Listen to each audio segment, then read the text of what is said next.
We got two other things to do on another day. One is me and actual Diddy. Diddy used to be on my tours before, way back, all the way through, a whole bunch of men. I grew up in a very negative environment, very negative and violent. I viewed music as a way to escape. I didn't need to take my music and recreate tension that was already happening around the house. The music industry is no stranger to drama. But what happens when two iconic figures collide? MC Hammer, the legendary rapper known for his electrifying performances and hammer pants, has finally decided to break his silence. In a shocking revelation, he exposes the hidden truths about Diddy, one of the industry's most influential moguls. But what really happened behind the scenes? What could MC Hammer possibly reveal about this hip-hop mogul? Buckle up, because this explosive expose is about to uncover secrets that will leave you questioning everything you thought you knew about Diddy. But before that, don't forget to subscribe. Now, let's dive in. MC Hammer, known for his catchy tunes and flashy dance moves, has a past that wasn't all glitter and glam. Back then, he was considered one of the realest gangsters in the music industry. But what's the story behind this unexpected reputation, and how does it connect to his beef with Diddy? Let's rewind a bit. Relatively speaking, man, my groups that I created sold more records than him. All of them. 357, my group sold more records. Angie B sold more records. MC Hammer wasn't always dancing in parachute pants. He came from the tough streets of Oakland, where survival meant getting tough. Growing up as one of 8 kids, Hammer's neighborhood was often compared to the war-torn streets of Beirut. Rumor has it that Hammer had a thug past, running with crews and making his mark in the rough world of gangs. Some say he never forgot where he came from, even as he rose to fame.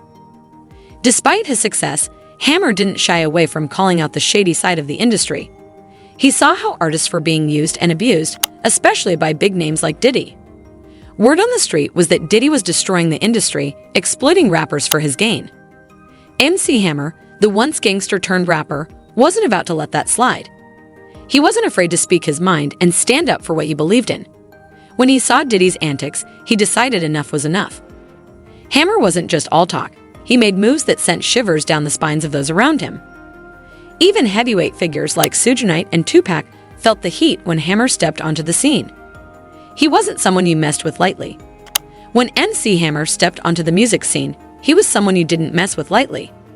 Growing up in Oakland as one of 8 kids, he faced daily struggles in a neighborhood that was often compared to the war-torn streets of Beirut. This tough upbringing shaped Hammer into a force to be reckoned with. So, when rumors started swirling about Hammer and Diddy's feud, it didn't surprise many. Hammer had a reputation for keeping it real, and if that meant calling out industry big shots, so be it. He wasn't about to let anyone walk all over his fellow rappers, not on his watch. But why did Hammer target Diddy specifically? It's no secret that Diddy had a reputation for playing dirty.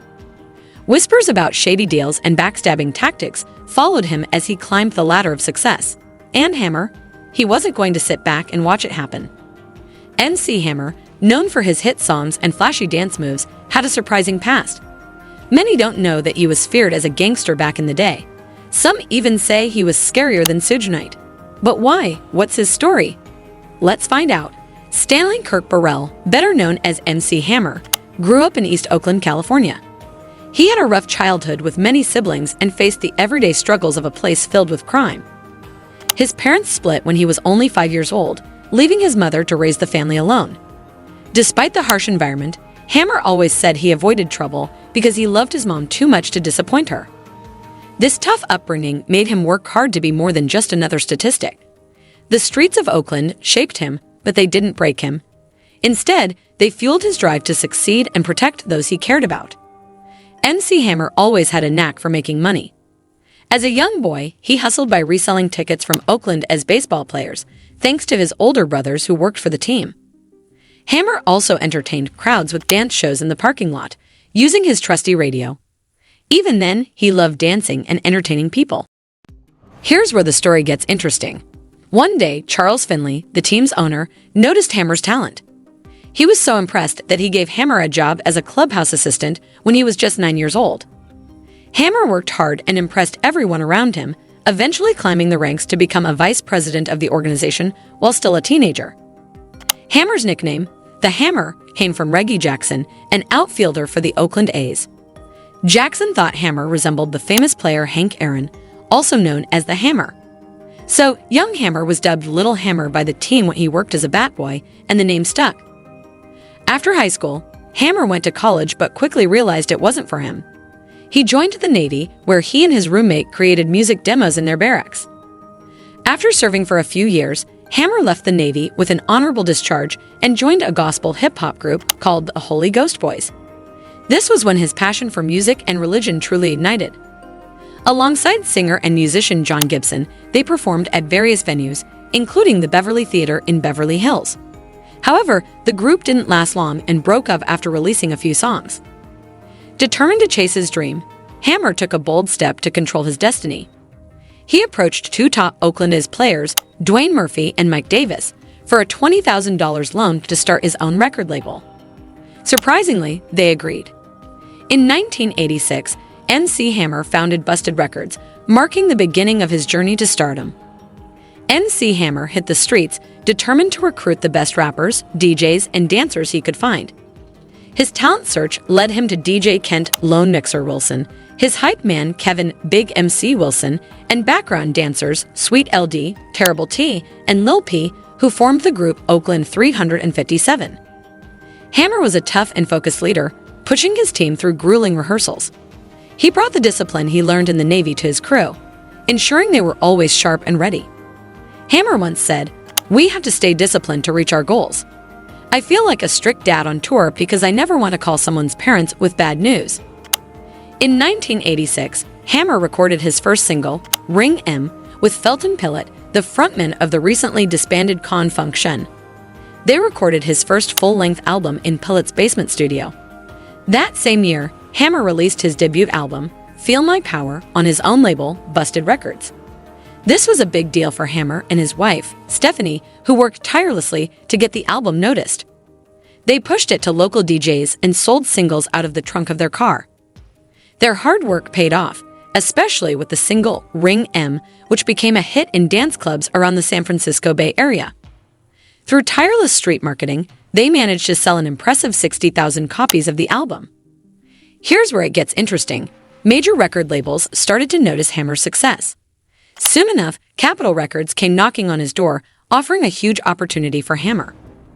Fab Five Freddy from Yo! MTV Raps even featured Hammer, asking him how he got started. Hammer explained that he was from Oakland, also known as Oaktown, and shared his journey from the streets to the music scene. MC Hammer created demo tapes and pitched them to record companies. While they appreciated his talent, none had the funds to support him.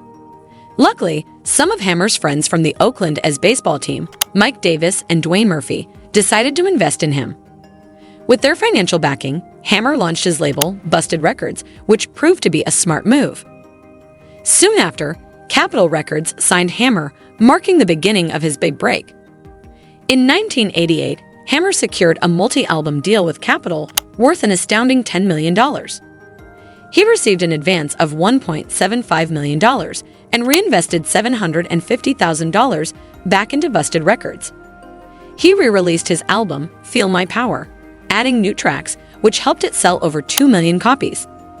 That same year, he dropped Let's Get It Started, featuring hit singles like Pump It Up, Turn This Mother Out, and They Put Me in the Mix. These tracks soared up the charts, further boosting Hammer's career. Here's where it gets juicy. 2 years later, in 1990, Hammer released Please Hammer, Don't Hurt M. This album included the iconic single You Can't Touch This, and its success was nothing short of phenomenal.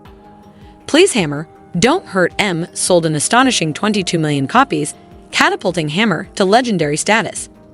His rise was meteoric, transforming him from selling records out of his car to becoming a global superstar.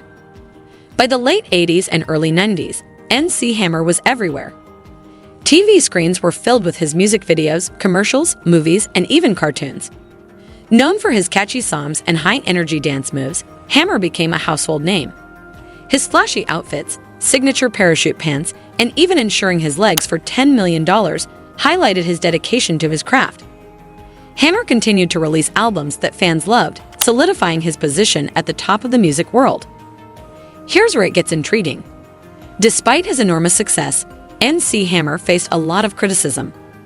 Many people in the media and music industry didn't consider him a genuine rapper. They saw him more as an entertainer. Hammer himself acknowledged this, saying he didn't just rap, he entertained. This stance caused some hardcore hip-hop fans and artists to question his authenticity. Hammer's clean-cut image and choreographed dances set him apart from the typical tough guy rappers of the time. While most rappers sported a rugged look, Hammer wore colorful outfits and danced with a big smile, which didn't fit the rough and tumble image of his peers. This led some to see him as soft and easy to diss. Yet, while Hammer danced on stage, he had a tough side that many people didn't know about. Hammer and his family had deep connections in Oakland, linked to Felix Mitchell, a notorious drug lord who led the 69 Mob, a criminal organization that made millions from dealing drugs. Hammer grew up in the area controlled by Mitchell, and his family was surrounded by gangsters.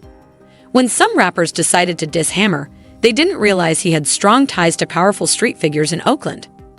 Rumor has it that despite his fun-loving image, Hammer was no pushover. He made sure people knew not to mess with him, using his connections to protect his reputation. At the peak of his career, Hammer was reportedly making over $1 million a month. But fame and fortune didn't last forever. As quickly as he rose to stardom, his popularity began to decline. Critics and financial troubles started to overshadow his success.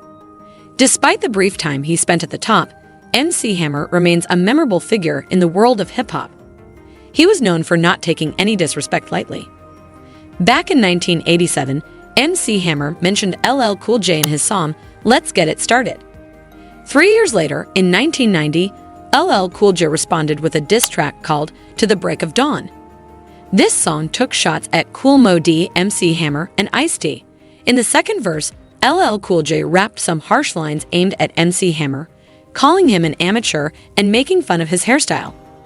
When MC Hammer heard what LL Cool J said, he didn't shrug it off. Rumor has it, Hammer sent some of his crew to confront LL Cool J after one of his shows. An argument broke out, and word on the street is that LL Cool J got punched in the face. However, it wasn't long before Hammer and LL Cool J sat down, talked things out, and resolved their issues. They managed to patch things up and get back on good terms. While the beef between LL Cool J and MC Hammer cooled off quickly, another rapper stirred the pot. Third Bass, a rap group, got involved because they didn't like how MC Hammer dissed Run DMC, who had paved the way for many rappers. In their song, The Cactus, Third Bass took a shot at MC Hammer by saying the cactus turned Hammer's mother out, playing off Hammer's album title, Turn This Mother Out. Hammer didn't find it funny and took it as a serious insult to his mother. Things got even more intense when Third Bass traveled to Los Angeles to promote their album. Rumor has it that MC Hammer's brother called Def Jam's CEO, Russell Simmons, warning that Third Bass would be dead as soon as they arrived in LA. Allegedly, there was a $50,000 bounty on their heads, and the Rolling 60s Crips gang was hired to carry out the hit. MC search from Third Bass confirmed that he was a special target. He'd heard from Eric B., another rapper, that the threat was real. When Russell Simmons asked how to stop it, Eric B. supposedly said to let it happen and hung up the phone. In the end, Third Bass managed to avoid any harm, but this incident showed just how serious and dangerous rap beefs could get back in the day. These feuds between rappers like MC Hammer, LL Cool J, and Third Bass weren't just about music. They often involved real-life confrontations and threats. It was a wild time in hip-hop history, full of drama and intense rivalries.